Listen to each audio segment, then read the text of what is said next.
Welcome back to another Film Geek Movie Spotlight. Today I'm talking about the 1995 film Tales from the Hood.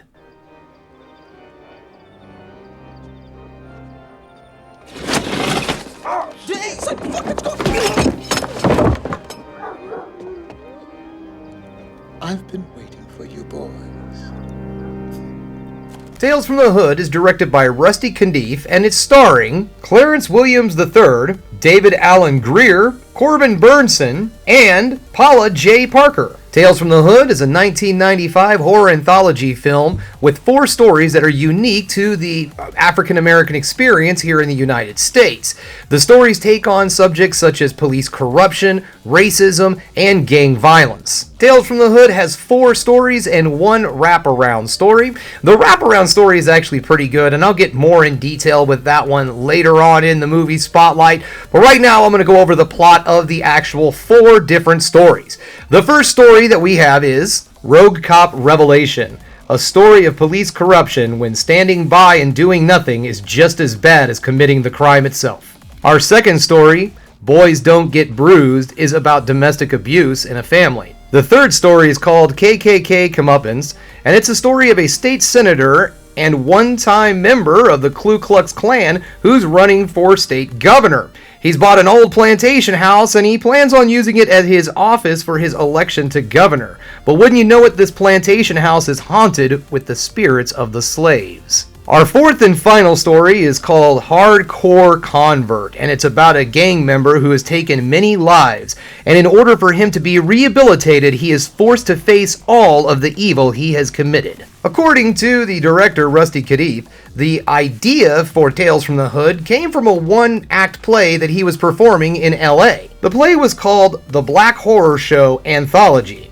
and after the play wrapped, Cundiff sat down with his writer friend Darren Scott, and the two of them wrote Tales from the Hood. Later in an interview, Cundiff said, "The film has to be about something. It can't just be, we're scaring you." Tales from the Hood was released May 24th, 1995, and it grossed $11.8 million on an estimated $6 million budget.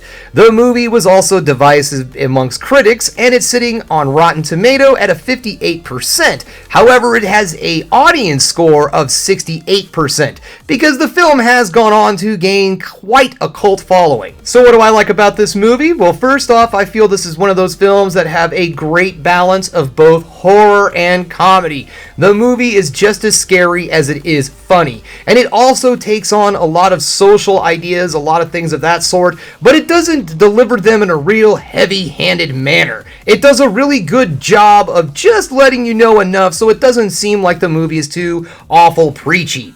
I also like every single story in this anthology movie. The thing about anthology films is, generally speaking, there might be 4 or 5 different stories, but you only like maybe 3 or 4, but you're like, hey, I still like the movie, there's enough of them I like. In this one, however, I like all 4 stories. However, my favorite is definitely KKK Comeuppance. I really enjoy that one, probably because of the stop animation puppets. I do have this thing about killer puppets. I do. I really am scared by killer puppets. The idea of toys coming to life and slaughtering us just freaking frightens the hell out of me. So I really do love any kind of a film that has killer dolls or puppets in it. So yeah, I'm a bit biased on that one. But also too, I think it also has some of the best special effects in the entire movie. Now, the film does have some really amazing practical effects that do hold up over time. The film still looks really good today,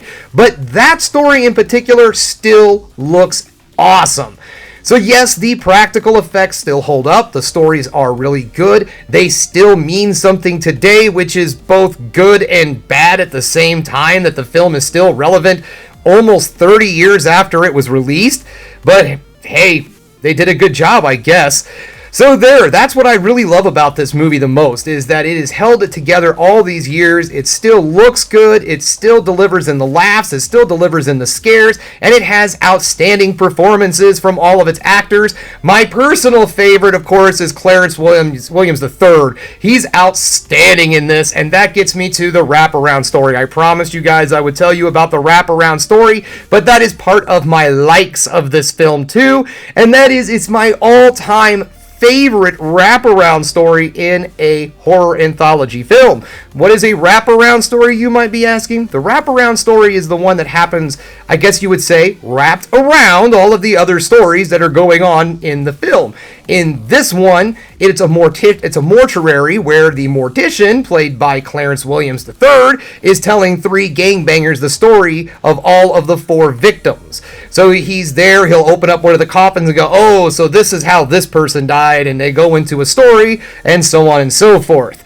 But then the best part about it is that it's also very entertaining. It's not just him talking about that. There's also a lot of other stuff that goes on there. And of course you have Clarence Williams III, who's always saying great stuff like, Shit. The shit. So yeah, this movie is a lot of fun. It's got a lot of great effects, it's got a lot of scares, it's got a lot of good jokes. And if you're curious and you want to check this movie out right now, well, good news, it is currently on Tubi TV. So if you don't mind some commercials, you can check this movie out right now. If you can't stand commercials and you don't mind parting with a little bit of cash, it is for rent out there on Vudu, Google Movies, and Amazon Prime.